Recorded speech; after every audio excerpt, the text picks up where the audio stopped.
que dice así: por tanto, como el pecado entró en el mundo por un hombre, y por el pecado la muerte, así la muerte pasó a todos los hombres, por cuanto todos pecaron. Mira, la lección de la semana pasada nos ayudó a entender Lucifer y su conflicto creado en el cielo y cómo al fin salió. En la lección de esta semana vamos a ver de cómo la guerra del cielo llegó a la tierra. Adán y Eva, nuestros primeros padres, eran los únicos habitantes humanos de esta tierra. Vivían en paz y armonía, tenían su trabajo y sus quehaceres. Pero desde el mero comienzo de la historia de la humanidad, Dios le dijo a ellos: mira, esto aquí por favor no hagan. No toquen a este árbol, no coman de sus frutos. Es muy importante que notemos que desde un mundo perfecto habían restricciones de parte de Dios. En la perfección de Dios habían restricciones. Y esas restricciones no eran para hacerlos infelices. Es interesante cómo vemos tanta gente diciendo así: no, que la religión es muy restricta, que la religión me impide de ser feliz, que la religión no me da espacio para ser lo que soy o quién soy.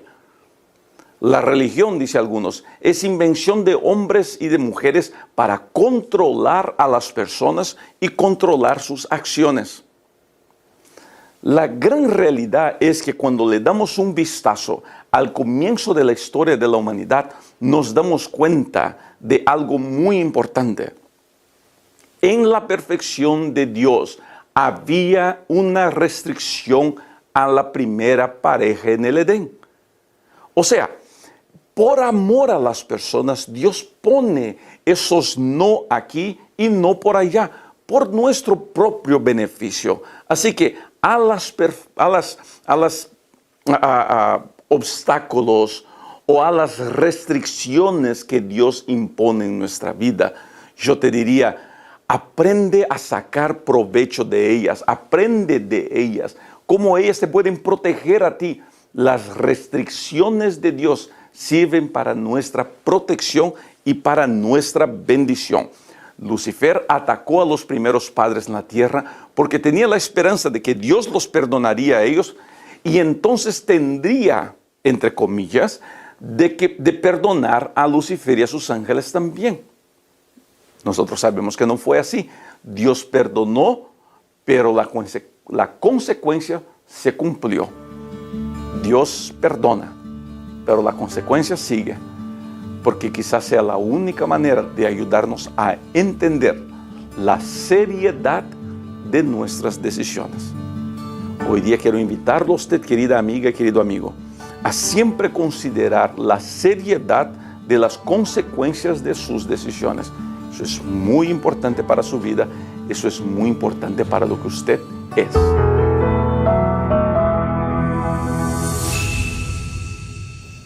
El mundo que salió de las manos de Dios era un mundo perfecto.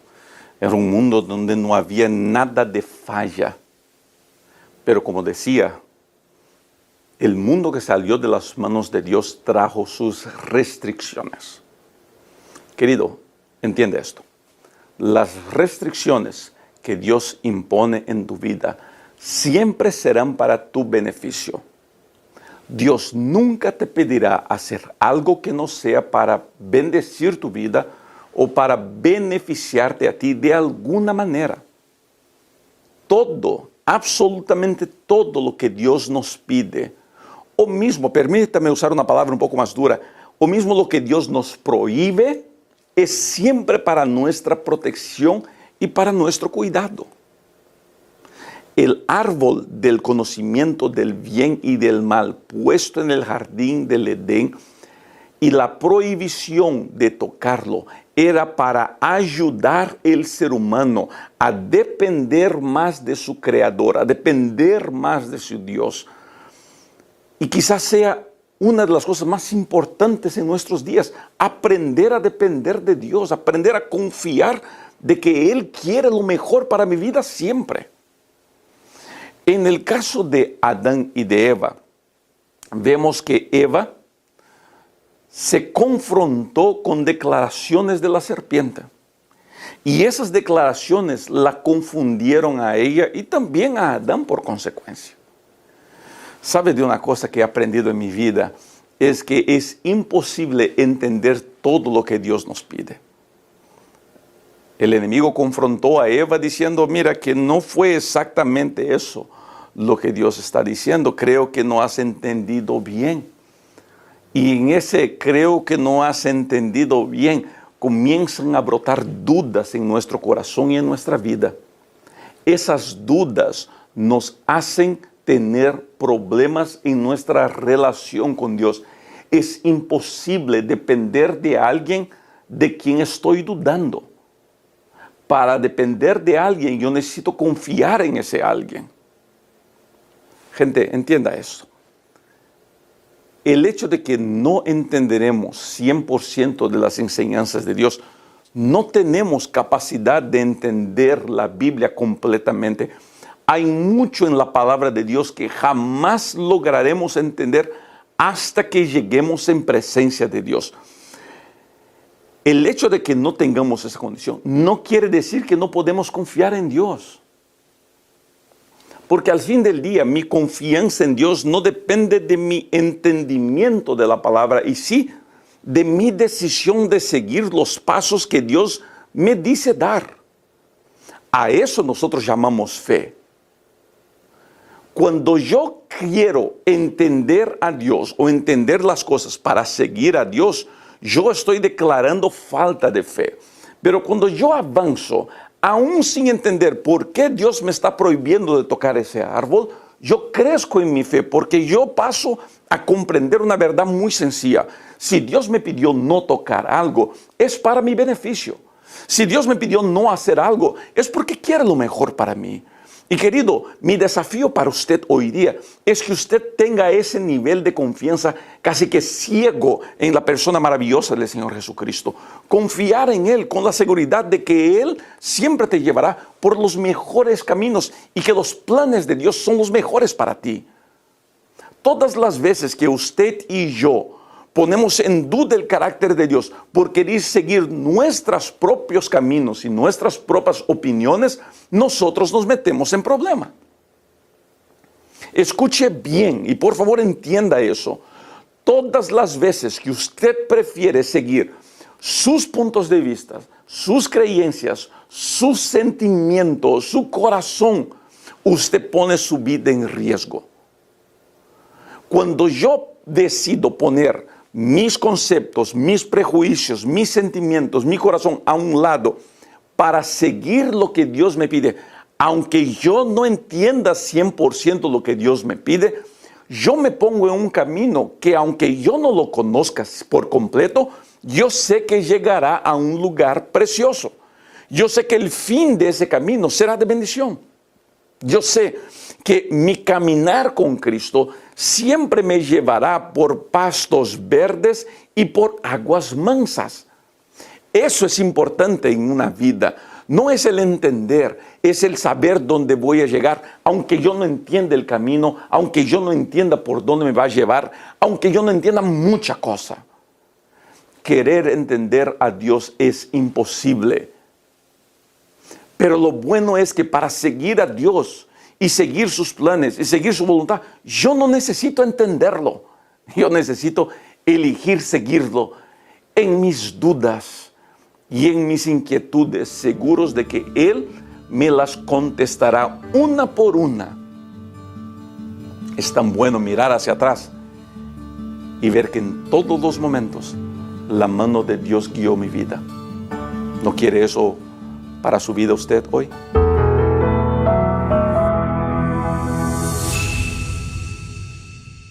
Génesis, el capítulo 3, es donde comienza la historia de la caída de la humanidad. La Biblia tiene Apocalipsis 21 y Génesis 1 y 2, que presenta un mundo sin pecado. Todo lo demás es mundo de pecado. Génesis 3 es donde comienza la historia de pecado. Vamos hoy día a intentar analizar la caída del ser humano. ¿Qué fue lo que llevó el ser humano a elegir seguir por un camino que no era el camino de Dios? La lección pone de tres maneras, pone tres conceptos que la serpiente usó para generar duda en la mente de Eva. La primera fue que el enemigo generalizó lo que Dios dijo. O sea, el enemigo usó palabras de Dios, pero las distorsió un poco, y de esa manera generó duda en el corazón de alguien que estaba comenzando a conocer al Creador.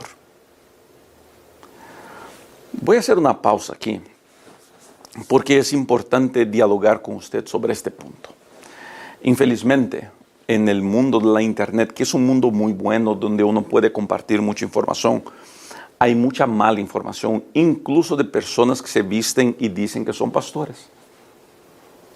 Agarran textos de la palabra de Dios y los distorsionan un poquito para confundir a las personas. Gente, yo les voy a incentivar a que no basen su fe en pastores. ¿Entendió lo que dije? No bases tu fe en pastores. No sigas a pastores. No sigas a personajes de internet. No dependas tu fe, que tu fe no dependa de la iglesia A, B o C. Que tu fe no esté basada en una doctrina o una tradición o una cultura. Nuestra fe debería estar basada única y exclusivamente en la palabra de Dios. Porque tristemente siempre habrá personas haciendo la obra del enemigo de distorsionar la palabra para sacar provecho de eso. Cuando tu fe está en una persona, que sea yo, mi padre o cualquier otro pastor, una caída de un líder de eso te puede destruir. Pero cuando tu fe está en la palabra, está en roca sólida que jamás cae. El otro argumento que Satanás usó para confundir a Eva fue contradecir a Dios, a la afirmación de Dios, diciendo, no, Dios dice que ustedes morirán, pero yo les digo, ustedes no morirán. Interesante, ¿no? El enemigo comienza ahora a mostrar su verdadera cara, diciendo, no, lo que Dios dice no es así. ¿Sabe cómo eso pasa en nuestros días? Pasa de esta manera. Sí, la Biblia decía eso, la Biblia dice eso, pero eso es solamente para el Antiguo Testamento. O eso es solamente para el pueblo judío. O eso es solamente para los adventistas. No, eso es solamente para los bautistas. Gente, la Biblia no es de una religión. La Biblia no es de una religión. La Biblia es la palabra de Dios. Y si en la Biblia dice de esta manera, si yo quiero ser un seguidor de la Biblia, yo tengo que vivir de esa manera. Yo no puedo buscar vivir de otra manera. Yo no puedo buscar hacer otras cosas. Yo tengo que basar mi vida en el así dice Jehová. Todo el mundo puede querer contradecir. Y hoy día vivimos un asalto contra la fe de gente queriendo contradecir la Biblia con un sinfín de teorías de identidad de género, de eso, del otro, de que ya los padres ya no son tan confiables, de que las iglesias todas son corrompidas, que los pastores son aprovechadores. La gente hoy intenta contradecir todo lo que la palabra presenta, pero ellos pueden hacer lo que quieran. Si yo quiero mantenerme en el camino de Dios, yo necesito mantenerme firme en la roca que jamás se desmorona, que es la palabra de Dios. Lucifer intentó contradecir a Dios. Y vamos a ver el último argumento. Él acusó a Dios. Primero él confundió lo que Dios dijo, él distorsionó, después él contradijo lo que Dios dijo. Ahora él acusa a Dios diciendo, Dios no quiere que ustedes prueben de ese árbol, de ese fruto, porque Dios sabe que el día que ustedes hagan eso, ustedes serán conocedores y Dios no quiere que ustedes sean felices. Se da cuenta de cómo las artimañas, estoy diciendo bien esa palabra, artimañas, cómo las estrategias del enemigo no cambiaron. Él sigue diciendo la misma cosa hoy día. No, es que ahí en la iglesia no vas a ser feliz. No, es que siguiendo a Cristo no vas a ser feliz. Cristo no quiere que seas feliz al prohibirte de hacer eso, de hacer el otro y de hacer el otro más. Dios no quiere que prosperes dando tu diezmo, porque si guardas, en vez de dar tu diezmo a la iglesia, que lo mal usa, dicen algunos, no, dame el diezmo a mí, que yo sí lo voy a hacer. Te das cuenta como una estrategia del enemigo, y muchas veces vestido de iglesias, de instituciones, incluso de pastores. ¿Por qué no añadirnos a nosotros en esos que por veces nos portamos mal? Las estrategias del enemigo no cambiaron. Las estrategias del enemigo son las mismas. Confundir, crear confusión, contradecir, acusar. Todas las veces que mi vida está basada en confundir, acusar, contradecir, yo estoy basando mi vida en lo que el enemigo quiere. Cuando yo baso mi vida en lo que Dios quiere, cuando mi base es la palabra de Dios, yo no estoy luchando por contradecir, por acusar, por insultar, por ocultar, no. Yo lucho por avanzar, por crecer, por amar, por aceptar, por respetar. Lo que la fe necesita hoy día no es de contradicciones, y sí de personas que estén dispuestas a abrazar a los que más necesitan. Eso es lo que Dios está buscando. Por eso la lección de esta semana me parece muy interesante.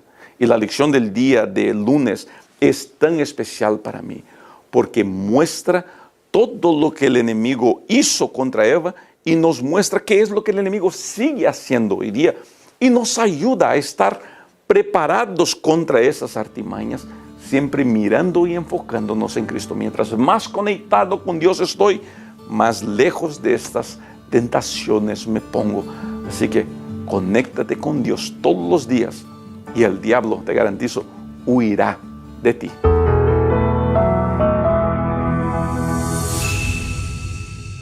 Una de las frases que el enemigo usó en el jardín del Edén que rebotan hasta hoy día es la frase, no moriréis. ¿De qué estamos hablando aquí? La lección de la escuela sabática presenta esta frase como el inicio de una de las mentiras más predicadas en nuestros días. Perdón, no solamente en nuestros días, una de las mentiras más predicadas en la historia de la humanidad. Que habla del estado del hombre después de la muerte. ¿Qué pasa al ser humano cuando se muere? Eso es una duda muy común y quiero proponerme a crear un estudio de esto aquí en mi canal. Quizá más adelante usted vaya a ver sobre eso. Pero hay algo muy importante que tenemos que entender aquí. Dios le dijo a Adán y Eva, si esto pasa, morirás. La serpiente dice, no morirás. Entonces comenzó la idea de que la muerte no es la muerte. La muerte es un pasaje. La muerte es una transición, piensan algunos, y predican, creo yo, de manera falsa. Lo que yo entiendo en la Biblia, y eso una vez más voy a explicarlo con más detalles en otros videos, es de que la muerte es solamente el opuesto de la vida en la creación. En la creación, polvo de la tierra y soplo de vida generan vida, el alma viviente. Para que la muerte ocurra, polvo vuelve a ser polvo y alma viviente, soplo de vida vuelve a Dios y el alma deja de existir. La vida deja de existir. Pero el enemigo prefirió y usó una estrategia para golpear a Dios de alguna manera. Generar en las personas la idea de que viviremos por siempre. La idea que está por detrás de la inmortalidad del alma es, una vez más, confrontar lo que dice Dios. Y durante la historia el ser humano se encargó de crear maneras de probar de que hay la inmortalidad del alma. Las películas hoy día hablan de eso, los medios sociales, religiones comenzaron a creer en eso, no solamente religiones cristianas, otras religiones. Y gente, permítame decir aquí, no es que la predicación de la inmortalidad del alma o de la reencarnación o pues cualquier otro término que no estoy acostumbrado a usar, no quiere decir que esas personas que creen en eso son malas, no. La gran mayoría de las personas que creen en eso, sin no decir todas ellas, son personas que creen de manera honesta y creen en esa teoría, creen en esa creencia con esperanza, creyendo que están usando la Biblia. Mucha gente incluso usa la Biblia para intentar probar la inmortalidad del alma. Entonces mi cuestionar hoy día no es el carácter de las personas que creen eso, porque yo sé que aquí en mi canal hay personas que no creen como yo creo en relación a la muerte. Entonces, si usted cree de manera diferente a la mía, yo le respeto a usted, pero me voy a dar el permiso de decir qué es lo que yo creo. ¿Está bien? El mundo hoy día, de muchas maneras, quiere predicar en contra de lo que dijo Dios. Es cierto que morirás. Necesitamos tener mucho cuidado con lo que la cultura predica, con lo que el mundo predica, porque del mucho predicar del mundo, a algunos nos ha convencido de que esa es la verdad y no es así.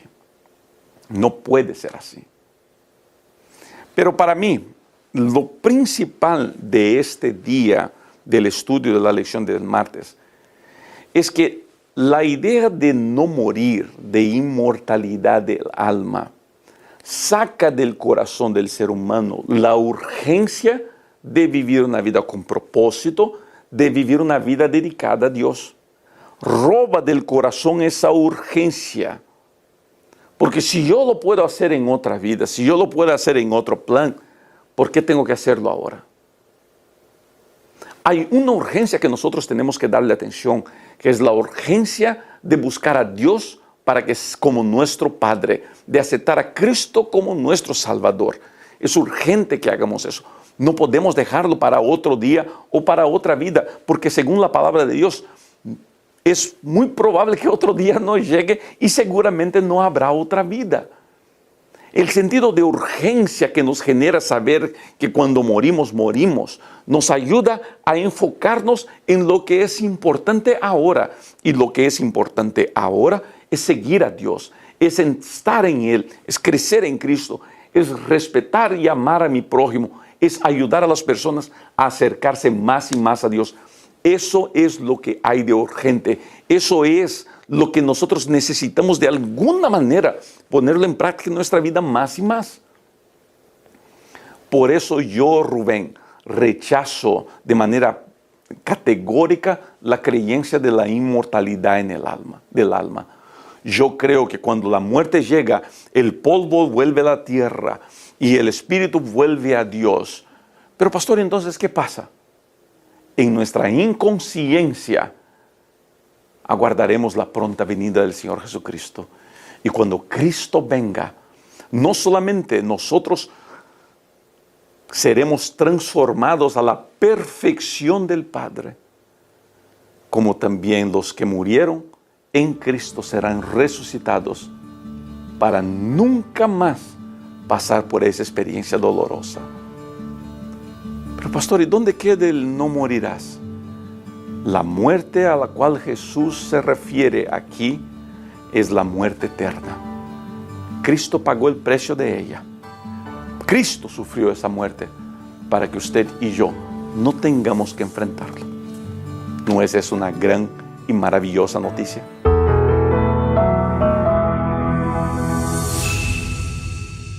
¿Cuáles fueron las consecuencias de la caída de Adán y Eva? La lección de miércoles nos va a ayudar a entender un poquito de esto. Básicamente, son 3 cosas que pasaron al ser humano cuando cayeron en pecado. La primera de ellas fue que se creó en el corazón de ellos una teofobia. Teofobia, interesante la expresión, ¿no? ¿Qué es eso? Pasaron a tenerle miedo a Dios. El relato bíblico cuenta de que Adán y Eva se escondieron por tener miedo de enfrentarse a Dios. El pecado genera esa consecuencia en nuestro corazón. Usted no tiene idea de cuántas veces en mi ministerio, en viajes que hago, en mensajes que recibo, gente me dice así: pastor, he cometido tantos errores y tantos pecados que no me siento bien de estar en presencia de Dios. Creo que no debería ir a la iglesia, pastor, porque me siento mal. Son muchos los pecados que cargo, son muchos los errores que tengo, que creo que ya ni Dios me acepta más. Esa teofobia que la lección menciona que le pasó a Adán y Eva, también ha pasado por todas las generaciones, y quizá alguno de ustedes que me está escuchando ahora justamente escuche esto en línea porque le da pena volver a la iglesia, le da pena ir a la iglesia, le da pena buscar en Dios. No tenga pena de buscarle a Dios. Jamás siéntase pequeño de buscar a Dios. Yo busco a Dios no porque soy santo. Yo no busco a Dios porque soy una buena persona. Yo no busco a Dios porque todo está bien en mi vida. Yo busco a Dios porque Dios es santo, porque Él es bueno. Y porque cuando yo llego a Él y le entrego toda la maldad de mi corazón, cuando yo le entrego a Él todo lo que hay de malo en mí, cuando yo me acerco a Dios y entrego en sus manos todo lo asqueroso que es mi corazón, Él me recibe, Él me abraza, Él me cuida, Él me perdona, Él me restaura. Y si pones cuidado, puedes escuchar la voz de Dios diciéndote así: hijo, ve y no peques más. Pero no te alejes de mí. Quédate conmigo, quédate cerca a mí para que yo te pueda mantener, cuidar y bendecir todos los días de tu vida.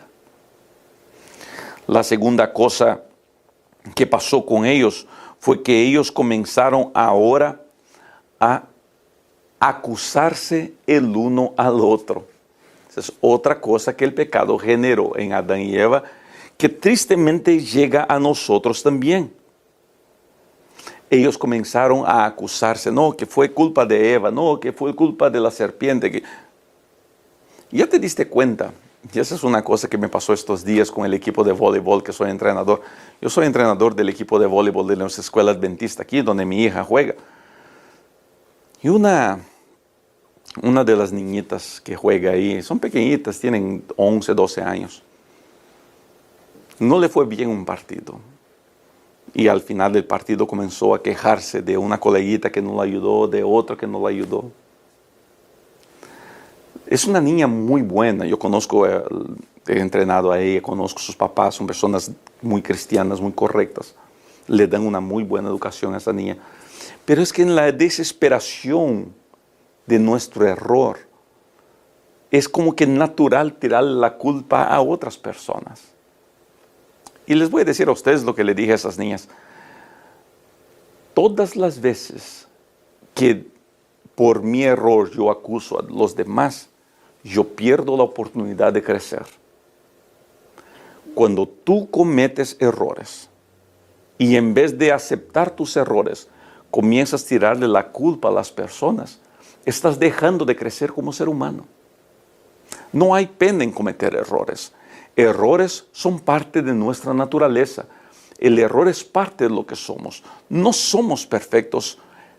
Naturalmente cometeremos errores. Pero si al cometer errores yo no los acepto como míos y no saco de esos errores lecciones, lo que más seguramente pasará es que volveré a cometer los mismos errores y cada vez un poco más fuertes, dañándome no solamente a mí, mas dañando a los demás también.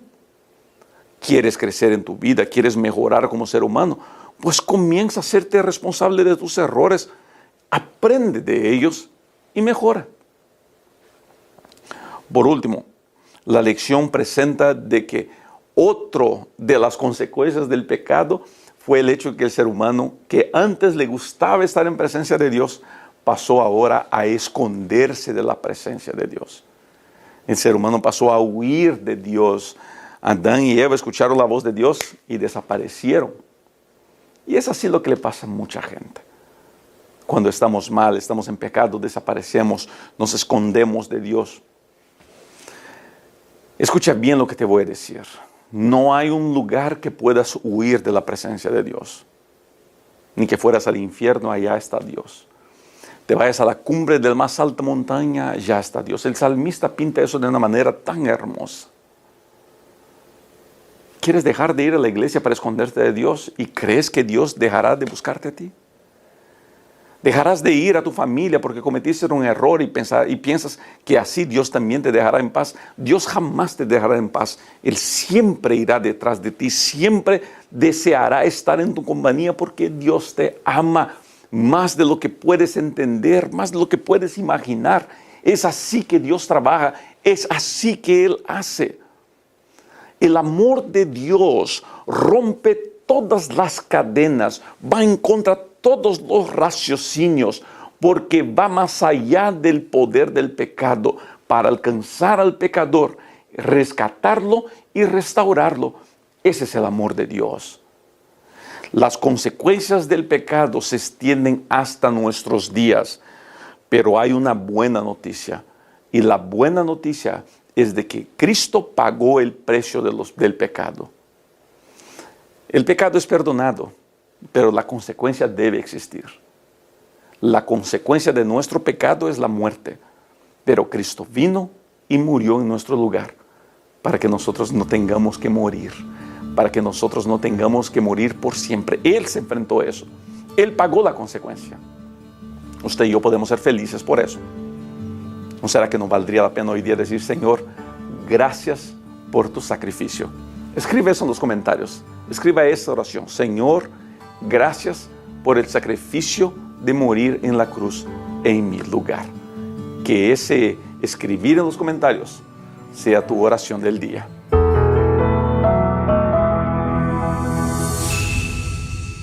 Tristemente, el pecado trajo muchas malas consecuencias a la humanidad. En la lección del día jueves vamos a ver un poquito de eso. El dolor que viene por la caída del ser humano es intenso. Pero es justamente en ese momento de más humillación, de más dolor, de más sufrimiento, donde Dios brinda al ser humano la esperanza de un futuro de restauración. Ojo, Dios jamás se cansará de salvar a la humanidad. El amor de Dios es increíblemente terco, voy a usar esa palabra. Él no se cansa, Él no desiste, Él sigue luchando y luchando y luchando por ti. En Génesis, el capítulo 3, el verso 15, dice así: pondré enemistad entre ti y la mujer, y entre tu simiente y la simiente suya. Él te herirá la cabeza y tú le herirás el calcañar. La palabra enemistad, dice la lección, es del hebreo evá. Implica no solo un conflicto cósmico de larga duración entre el bien y el mal, sino también una repulsión personal. Mira esa expresión, repulsión personal al pecado, que ha sido implantada por la gracia de Dios en la mente humana. Y quizá aquí la lección del día jueves nos ayude a entender una de las dudas grandes que vemos en las iglesias. Gracia. Gracia es todo lo que necesitamos. Pero mucha gente, en su buena intención, obviamente, piensa que hay que añadir algo a la gracia. Que, no, pastor, esa gracia es una gracia barata. Es una gracia que todo perdona, es una gracia que todo acepta. Y pastor, no es así. Nosotros tenemos que hacer nuestra parte también. Y la respuesta es no. Nosotros no tenemos que hacer nada más que aceptar la gracia. Y aquí esta explicación de la lección es increíblemente importante. Porque muestra cómo la gracia pone en nuestro corazón una enemistad en contra del pecado. Entonces, lo que el ser humano necesita aprender a hacer con urgencia es aceptar esa gracia en su vida. Aceptar en su corazón la gracia y de esa manera aceptar que Dios ponga en nuestro corazón enemistad contra el pecado. Yo no me tengo que esforzar, Yo tengo que aceptar y permitir que la gracia se desarrolle en mi vida, que la gracia crezca en mi corazón para que mi vida pueda ser transformada. La transformación de la vida del ser humano es la consecuencia del impacto de la gracia en nuestra vida. Mientras más yo soy confrontado con la gracia, más mi vida cambia y más tengo deseo de cambio. Para Adán y Eva fue algo traumático toda esta experiencia. Porque recuerde de que ahí se les presentó el precio. Ahí se les presentó el precio que el Salvador del mundo tendría que pagar. Adán y Eva se sintieron muy mal. En ese punto, quizá ellos todavía no habían entendido bien de que el Salvador del mundo no era un hombre nacido de ellos dos, que el Salvador del mundo era el propio Hijo de Dios, el propio Dios, el Verbo que se hizo carne. Es eso lo que usted vale. Vale la sangre del Hijo de Dios. Usted vale la sangre y el sacrificio del Dios. Cristo vino a este mundo para pagar el precio. Yo estoy vivo por la gracia. Y esa es la promesa evangélica. Ese es el evangelio. Pastor, un día alguien me escribió eso y me dice, pastor, es que usted no predica el evangelio eterno. Este es el evangelio eterno. El evangelio eterno no es una profecía o no es una acusación en contra de la bestia. El evangelio eterno no es una crisis sin fin escatológica, no. El evangelio eterno es el Hijo de Dios murió por la salvación del ser humano. El evangelio eterno es la gracia. Y es urgente entendernos eso para que no seamos confundidos por la buena intención de aquellos que quieren generar un nuevo evangelio. Y la Biblia es clara al decir que el que quiere predicar otro evangelio que no es de la gracia, que sea anátema. Eso es muy poderoso. Yo sé que aquí me están mirando gentes, hermanos, de muy buen corazón. Yo no dudo de su carácter, de su buena intención, no, para nada. Lo que yo estoy exponiendo aquí es que esa buena gente está confundida. Confundida esperando que se predique un evangelio de ataques, de críticas y de insultos a personas que piensan diferente de nosotros o a otras religiones, pero el evangelio no se trata de eso. El evangelio se trata de gracia, de enemistad entre mí y el pecado, de lo que el poder de Dios puede hacer en mi vida. ¿Cómo sería bueno si nosotros nos enfocáramos en eso? Hoy día recibe la gracia en tu vida. Eso es todo lo que te falta. Eso es todo lo que tienes que hacer.